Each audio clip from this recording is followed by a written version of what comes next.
Hello everyone, welcome to my YouTube channel RS nursing classes. Next video में हमने पढ़ा था fertilization, introduction of embryo, morula and implantation. Next हम पढ़ेंगे blastocyst differentiate. हमने implantation पढ़ लिया। इम्प्लांटेशन की प्रोसेस कैसे कैसे होती है, फर्टिलाइजेशन की प्रोसेस कैसे होती है। तो इम्प्लांटेशन के पहले जो ब्लास्टोसिस्ट की सेल होती हैं वो डिफरेंशिएट होती हैं, अलग अलग होती हैं। ब्लास्टोसिस्ट की सेल अलग अलग होकर दो सेल मास बनाती है। पहला आउटर सेल मास, दूसरा इनर सेल मास।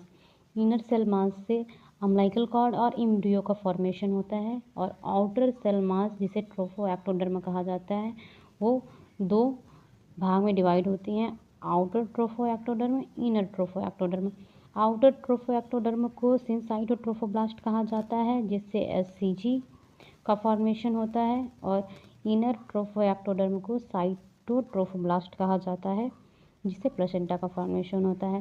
तो सिनसाइटोट्रोफोब्लास्ट एससीजी का फॉर्मेशन करता है, या आउटर ट्रोफोएक्टोडर्म एससीजी का फॉर्मेशन करता है। एससीजी को डिटेक्ट करने के लिए अगर हमें एससीजी का पता करना है तो 7 दिन पर 7 डेज़ पर हम ब्लड में डिटेक्ट करते हैं, और 9 डेज़ पर हम यूरिन में डिटेक्ट करते हैं एससीजी को।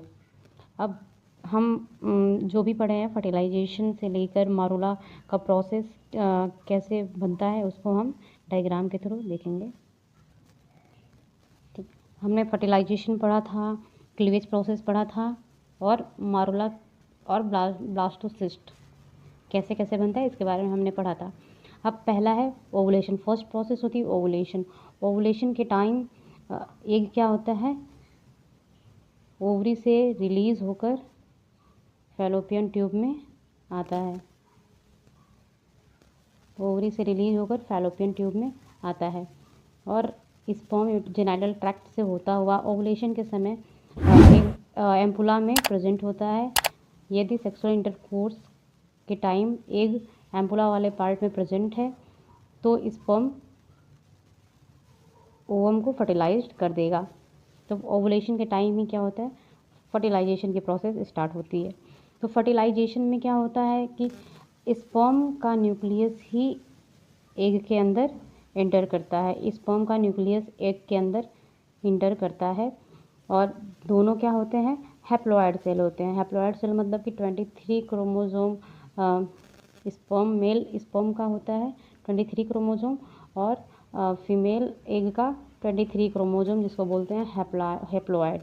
तो फीमेल का एग 23 और स्पर्म का न्यूक्लियस 23 क्रोमोसोम होता है, जो क्या होता है, फ्यूज होकर डिप्लॉयड सेल बन जाता है, जिसे क्या कहते हैं, जाइगोट कहा जाता है। जाइगोट के बाद क्या होता है, क्लीवेज की प्रोसेस स्टार्ट होती है। जो जाइगोट होता है, सिंगल सेल जो स्टेज होती है, जाइगोट सिंगल सेल होता है, वो क्या होता है, 2 सेल में डिवाइड हो जाता है क्लीवेज प्रोसेस के थ्रू। 2 सेल क्या होता है, 4 सेल में डिवाइड होता है। 4 सेल 8 सेल में डिवाइड होता है, और 8 सेल से इसमें 8 सेल क्या होता है, 16 to 64 सेल में डिवाइड होता है, जिसे क्या कहते हैं, मोरुला कहते हैं, जिसे क्या कहते हैं, मोरुला। और जो मोरुला की सेल होती है उसको बोलते हैं ब्लास्टोमियर। जो मोरुला की सेल होती है उसको ब्लास्टोमियर कहते हैं। अब ब्लास्टोमियर मोरुला क्या करता है, मोरुला के बाद क्या होता है, ब्लास्टुलेशन होता है। तो फर्स्ट जो होता है, फर्स्ट प्रोसेस ओवुलेशन होता है, सेकंड प्रोसेस फर्टिलाइजेशन होता है, थर्ड प्रोसेस जो होता है क्लीवेज प्रोसेस होता है, जिसमें सारे सेल क्या होते हैं, डिवाइड होते हैं, और फोर्थ जो प्रोसेस होता है वो ब्लास्टुलेशन होता है। तो पहले ओवुलेशन होता है। ओवुलेशन के टाइम में अगर स्पर्म ओवम को फर्टिलाइज कर देता है तो क्या बनता है, जाइगोट बनता है, जिसमें क्या होता है, स्पर्म के पास 23 क्रोमोसोम और ओवम के पास 23 क्रोमोसोम होते हैं, जो क्या होते हैं, हैप्लॉइड सेल होते हैं। अगर फर्टिलाइजेशन के टाइम क्या होता है, दोनों सेल क्या होते हैं, फ्यूज हो जाते हैं, जिसको क्या बोलते हैं, डिप्लॉयड सेल बोलते हैं, जिसे क्या कहा जाता है, जाइगोट कहा जाता है। यह 0 डे पे होता है, 0 डेज पे जाइगोट बनता है।